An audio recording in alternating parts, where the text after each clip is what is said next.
Good afternoon, everyone. My name is Josh Epstein. I'm the marketing specialist for the TDA Perks program. Perks connects members to professional and life resources, insurance options, money and time saving programs, CE resources, networking events, and more. So, whether you're working within a DSO, private practice, or have a practice of your own, Perks is something for everyone at every stage of your career.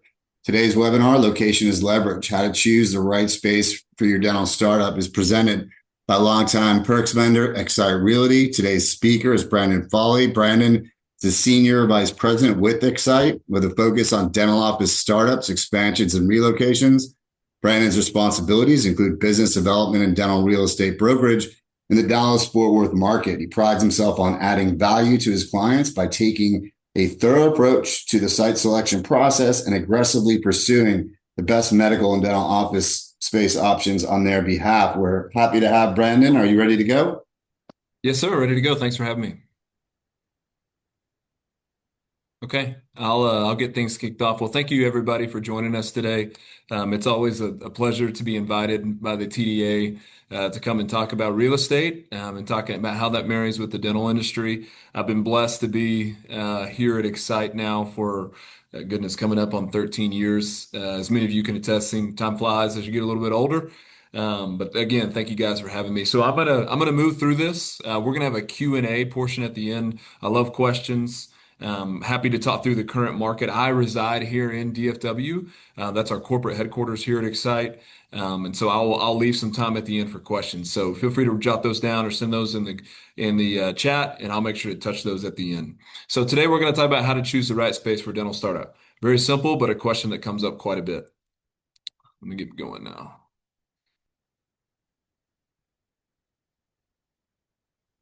Okay. Why real estate is the number one startup decision? So, this is a question we get quite a bit. This is not often the first thing that comes to mind when you're opening a clinic. A lot of doctors initially move into branding, employees, things of that nature. That's understandable, but at the end of the day, one of the most permanent decisions of your clinic is going to be the location, right? So, we need to start thinking through what that means and how we make those decisions from an educated base to help us set up ourselves for the most long-term success. And so again, when we're signing a lease, and again, we'll touch on this a little bit later, we're buying a building or we're signing a lease. It's typically a minimum of a 10-year commitment, if not longer. And so we need to make sure we understand the way that looks. It's also much more difficult to change. We can't pick one location this month and then next month move down the road. So when we're setting up shop, when we're deciding which community to invest in, there's a lot of decisions that go into that. It falls into the type of patient that we want to see. And so we need to spend an adequate amount of time analyzing communities, understanding where we're going, and being very, very intentional about the location that we pick. Let's talk through your real estate options. So when it comes to opening and doing a startup, you really have two avenues that you can move through. Number one is to lease a space. That's the most common. I would say probably 85 to 90% of doctors move through option one, which is leasing a space. I'll talk a little bit about that. But number two would be to purchase a space, whether that's buying a full building or a medical office condo where you're just buying a portion of the building. Initially, everybody wants to buy. Very understandable. Building equity in the building. It's got a proven model of a long-term investment strategy. However, it's not always financially the most feasible when we're opening our first location. And so if we are in the process of trying to do our first startup, we're typically going to have to get pushed towards a lease option to help build a business first. If we're looking to relocate or we're looking to expand in office number two, three, and four, then purchasing a building is a much more feasible and realistic option. But the benefits of a lease, we have lower upfront costs. That's it at the end of the day. A lower upfront cost. We're all in built out space for maybe 700,000, and that's a space next to Starbucks in front of a Costco. It's very hard to beat. You have multiple options when you're looking at leasing spaces. Right now, there's over probably 10,000 spaces available for lease in DFW. And so we have a lot of options to take a look at. When it comes to purchasing, our options are much fewer.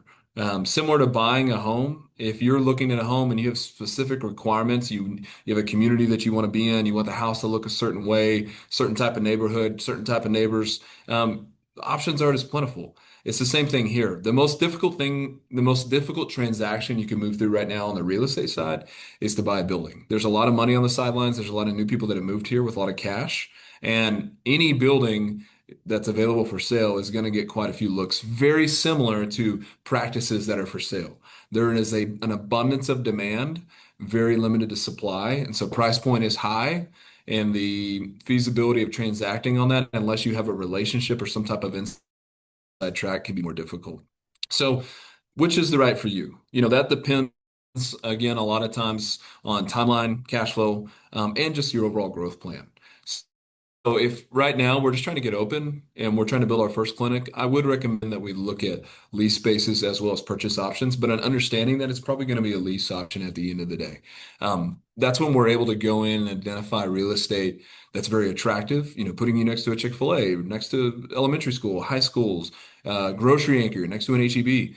Those buildings are not going to be for sale. And if they were for sale, we could not afford them. They would be to the tune of $8 to $10 million plus in many cases. And so leasing gives us the flexibility as a startup with no business history, with no credit, to come in and open a location in a dynamite retail center that's going to drive traffic and put butts in the seats. Timeline's also a thing we need to look at when we're leasing versus purchasing. Leasing, as I mentioned, you're going to have a lot of options. A purchase option, it's going to take a lot more vetting. And we're also more subject to just what the market bears. There's not as many sites available to purchase. We've also got to have a significant loan approval ready to go prior to looking. And so from a timeline standpoint, it gets extended. Again, the last one, your goals, then also the growth plan. Some doctors want to open 2 or 3 locations, sell them to a DSO, and move on. Maybe we're relocating. Or maybe our plan is like I have one client who opens location, owns the building, and so when he sells one day, he's got tenants on board, and he can be a landlord. Understanding what that long-term goal is very effective on helping us make decisions today from a real estate play standpoint. Because again, from an upfront cost standpoint, it's much more feasible for you guys to go in and lease. We'll get high TI dollars, the bank will fund it, and we can get very dominant real estate that allows our practice to take off quickly. If we are wanting to invest in real estate, we need to make sure that not only the practice will be successful, but also that the real estate will perform. 7 common site selection mistakes. So this would be purchasing or leasing. A big one that we often see here in DFW is just looking at only price. Very, very common, understandable. It's not lost on me that we don't need to pay an arm and a leg for a site. However, when we are only trying to get the cheapest option, then we are left with the worst opportunities from a real estate standpoint. The prices are typically very in line with what the market bears. Landlords can't overcharge rents to their tenants because in the event that that tenant defaults, they are left with significant deal costs that are just lost, and they would have to replace that rent. So yes, landlords want to make money. However, their rents need to be in line with market. And a lot of times their lenders will require that. So if you and I own a building, we can't just go charge $100 a foot. And even if we were able to convince somebody to sign a lease at that front, that's not a wise valuation or use of that building because we couldn't replace that rent in the event that that tenant went away. The landlord needs you to be successful. The landlord wants you to pay rent, and he only does that if you have a successful clinic. So looking at rent alone will oftentimes deter us from the sites that really present the best opportunity for you to be successful. Ignoring local dental saturation. This is very common, not paying attention to the competition, overlooking visibility and access. This sometimes goes hand in hand with rent prices, where we're just trying to get cheap rent. And so we take the building in the back, and then lo and behold, there's dentists that come out in front of us, and we get cannibalized because we're trying to find cheap rent and therefore overlooking the visibility and the branding that comes with when you drive by and you see a good location. The first thing you say is, wow, that's a great location. And it deters you from wanting to open in this area many times, or I should say most of the time. That's the same approach that we need to take. We need to have a location that when competitors drive by, They believe that it allows us to serve the community from the best platform, and it helps deter them from wanting to come into our market. Skipping zoning and parking research, this is very common. We've got to make sure that at the end of the day, the city allows our use in that shopping center. That can lead to significant legal ramifications down the road if we don't have that in order on the front end. Signing too short of a lease or too long of a lease. A typical lease structure is 10 years in DFW. That's very, very common. We do see some that are shorter, typically no shorter than 5 or 7 years. And we have seen some are longer, up to 15 or 20 years. There has to be balance. We need to get concessions from the landlord that not only set you up for success today, but also long term. I'll dive into a little bit more of those particulars, but signing too short of a lease doesn't give you the ability to set up with costs low because a shorter lease means more expensive rent and less concessions from a landlord, while too long of a lease doesn't give us the flexibility to relocate or expand in the future. Failing to plan for 5 opportunities. This is a pretty common one. Again, this one kind of ties into number one, but we want to keep our costs low. But that doesn't mean we sacrifice our ability to produce. And so in some cases, we'll see doctors say, "Hey, I just want to get the smallest space available in order to come in and keep costs low." Well, we quickly max out 2 operatories because we're in 1,500 feet and we've got a thriving practice, but now we can't grow and we're stuck. It's much more expensive to go to do deal number two or relocate. So we need to build it right the first time and plan for that growth. The last one is rushing without a real estate expert. It's absolutely imperative that you work with somebody that understands the local community, that is from the dental industry, that understands the difference between an operatory and an exam room, the difference between pediatric dentistry and prosthodontics or endodontics versus just a typical GB clinic. All of those real estate decisions have big ramifications if mistakes are made. And so it's important that you're working with somebody that's an expert in what they do. Working on the lease negotiation, I won't go into all the boring details here, but there are some things that you need to pay attention to if you're already moving down this road. Number one is a big one that's what I would kind of put in a category is like a deal killer or a must-have, and that's exclusivity. This is pretty common. A lot of doctors know to ask for this, which is, hey, if you're looking to sign a lease, you can put language in the lease that would prevent another dentist from leasing in the same shopping center as you, even if the landlord wanted to. They don't have the ability to perform on that. And so making sure we have exclusivity, a lot of times that'll also be called a restrictive covenant. Tenant improvement allowance, or this will often be called TI. This is landlord covering your build out cost. This is very, very common when you're structuring a lease. You should expect to receive a healthy tenant improvement allowance from the landlord. It needs to be negotiated. It's a number. It's probably one of the big three numbers that we fight over in the LOI process. Rental rate, free rent, and then TI. So make sure that you understand that the landlord will help pay for your finish out costs. He won't pay for all of it, but he will help pay for a large portion. Personal guarantee limit. Try to cap your personal liability.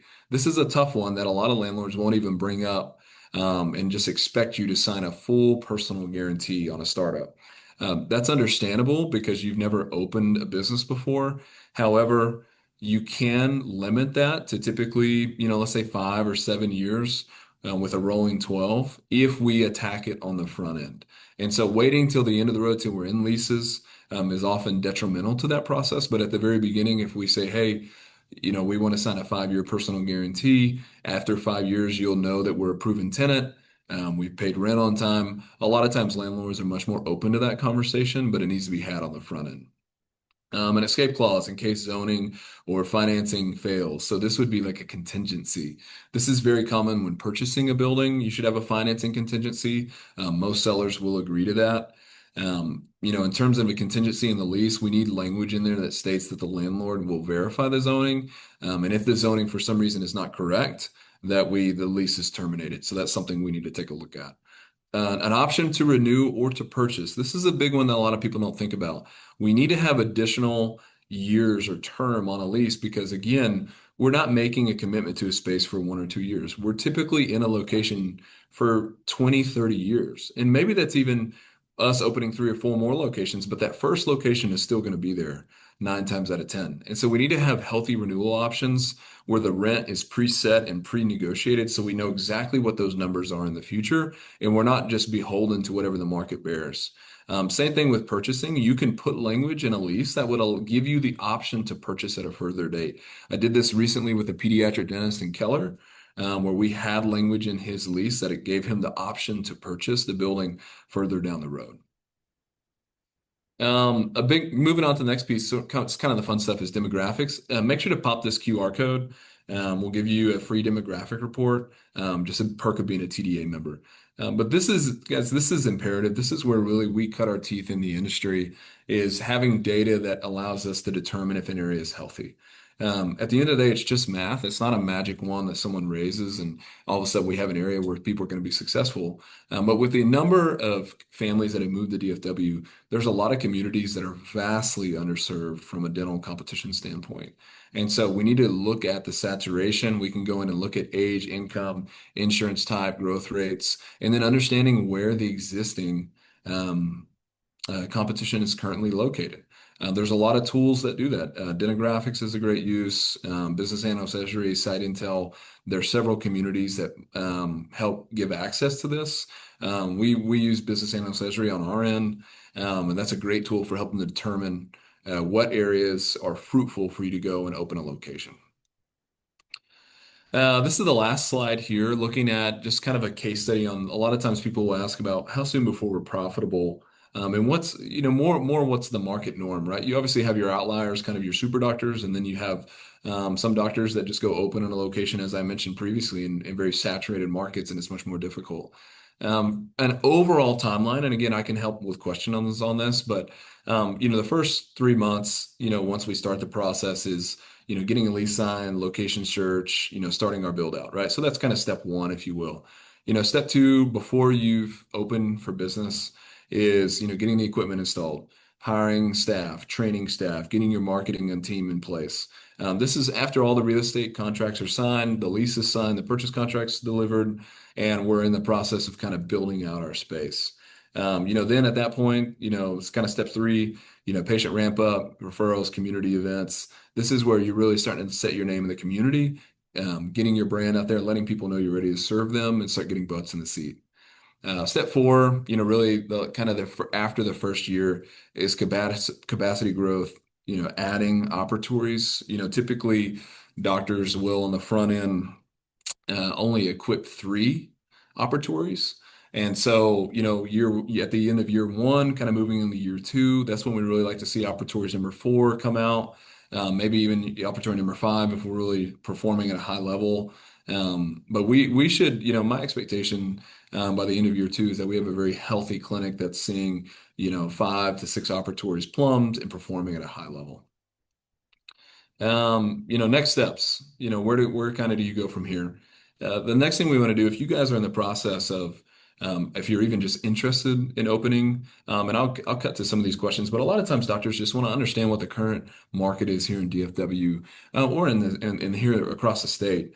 And understanding, is this a good time to open? Is it not? Should I go for acquiring a practice or leasing a practice or trying to purchase a building, whatever your scenario might be? To sit down with that and just to go through what we're seeing currently is something that we're readily available to do. So understand what you're wanting to do, get an idea of what would the end goal be, consult with a dental specific broker, such as myself or one of the other brokers that we have here. Here at Xite, we have an office in every market. And so Austin, San Antonio, Houston, here in Dallas. Recently just worked a project even out in El Paso and a lot in West Texas. Working a couple in Tyler, Texas right now as well. And so we're readily available. Once we sit down, then we can really request a demographic study from our team and really start to go in and understand these communities before we start committing and spending dollars. And then obviously at that point, we're starting to avoid wasting time, avoiding kind of lease traps, as we would say, or negotiating smart. A lot of that is just understanding the cards that are on the table prior to us moving into those communities. And so A lot of doctors will come here and they say, "Hey, I'm trying to find a place to live. I'm trying to see where we want to set our roots." But they're open to they want it or they want it to be tied to where they open a clinic. And so we can sit down here in the conference room and really dive in, and I can walk through all these communities and help you understand the layout of DFW, areas that I would go to, areas that are growing, areas that are stagnant and more saturated. These are a lot of the next steps that I would take prior to really going full send on opening a clinic. So thanks again for your time. Like I said, I wanted to do that to be fruitful. At this point, though, I'm going to open it to questions. And so I do already have a couple questions it looks like here. So I'll kind of start at the top, but please feel free to hit us in the chat. And Josh over at the TDA will let me know. The first question here was, is there a particular community in DFW that you would recommend? Yeah, that's a great question. The great thing about DFW is DFW geographically is massive. And there are several parts of DFW that are growing at a very fast rate. I mean, everybody knows of Prosper, Frisco, Far North Dallas, but you can even go east, down I-30, Rockwall, Fate, even south on the Kaufman side. You can go south, even, south of Mansfield, or you can go south kind of down near Red Oak, south of DeSoto, some of those areas. And then we haven't even talked about Fort Worth. Fort Worth on the south side of Tarleton just opened the university down there, kind of going down the Chisholm Trail Parkway. South of town, headed to Crowley, the north side of the North Alliance corridor with North Lake and Argyle and all these areas that are booming. We are absolutely blessed to be in DFW. A lot of when we look at competition ratios, we're looking at a 3 mile radius. And so there's a lot of communities that we could target. There's a lot that are too saturated, and there's parts that aren't. Frisco is a good example where there's parts of Frisco that you should never go to. Really more on the south side starts, parts of Frisco that are already saturated. But there's parts of the north side of Frisco that haven't even developed yet with homes that are still just native pasture and cattle running. And so, you really have to dive into each one of those communities. But I would also push it back and say, hey, sit down with us, help us go through a more surgical approach of diving into it. But I would also lean on understanding what communities you want to serve. What do they look like? The type of patient profile that you're looking to build a clinic around, and that'll help us give guidance on what communities you want to look at. I had another question here. What are the rents currently in DFW? Okay, so rental rates in DFW, what should your expectations be? Right now, there was recently a report that came out that we have more grocery stores opening in DFW than we ever have. The grocery store market is very, very active, which is very good for dental. And it's very good for retail market in general because a lot of retailers just chase grocers, right? We have a new Tom Thumb opening or a HEB or Whole Foods. And with that comes premium prices. I recently saw one in Bedford, Texas, where there's a new Sprouts coming to Bedford, and they were quoting $50 rents in Bedford, Texas, which is, I mean, that's more expensive than even in Frisco. So my expectations right now, let's say if you were trying to go the 380 corridor, I would expect to pay high 30s or low 40s on the base rent plus triple nets. And triple nets would probably be an additional $10 a square foot. But I would expect for quality real estate, good visibility, new retail strip, I would expect to be in the upper 30s, low 40s. If you were going towards communities that are more established, maybe a little bit older, maybe it's an existing building, that's when you would start to see rents kind of in the low to mid 30s, maybe even in some areas in the upper 20s. But your expectations there should be, especially for quality real estate, a lot of the real estate that looks good, right? The ones that we would pull up on the board and you would get excited about is going to be upper 30s, sometimes even in the 40s. Okay, let's see. Okay, looks like I have another question here. Um, yeah, purchasing versus doing a startup. So the question is, should I purchase my first office or should I open a startup? That market has changed quite a bit. I'm not an expert on the acquisition market, so I won't go into too much depth on that. My recommendation is to look at both. That's my recommendation. I have had some of my best buddies have opened clinics by acquiring because they had a relationship with the doctor and it was the right play for them because they got a chance to be in the clinic before they ever acquired it. And I've had friends of mine that have just done pure startups and they would never go another direction. Um, Unfortunately, right now, there's not as many practices to purchase. And that's like we talked about earlier, where you get a very high demand, which increases the price point because there's also low supply. When it comes to a startup, you could absolutely perform a startup within a year if we're looking at existing real estate. If you're open to new construction, your options are significantly higher. And so I would recommend you look at both. That's where I would sit on that. Josh, I don't have any more questions, at least in the queue, unless I'm missing some. No, that's all I see as well. Ladies and gentlemen, we do have a few more minutes, so type those questions in. Brandon's here to answer them. Let it go just a little bit. Brandon, I really appreciate your time and expertise, and the partnership we have with Xite Realty is fantastic. Let's see. If ladies and gentlemen, I know that you have Brandon's information there right up online on the screen. But you can always go to tdaperks.com and go over to the financial and real estate section and kind of take a look at all the different landing pages we have for them on the site and get a little bit more acquainted with Xite. So I don't see any coming in, Brandon, but I do appreciate your time. And ladies and gentlemen, this is being recorded, so we'll be sending this out to everybody. But thanks again, Brandon. Appreciate Yeah, thanks so much, Josh. Everyone have a good day. Thanks for joining.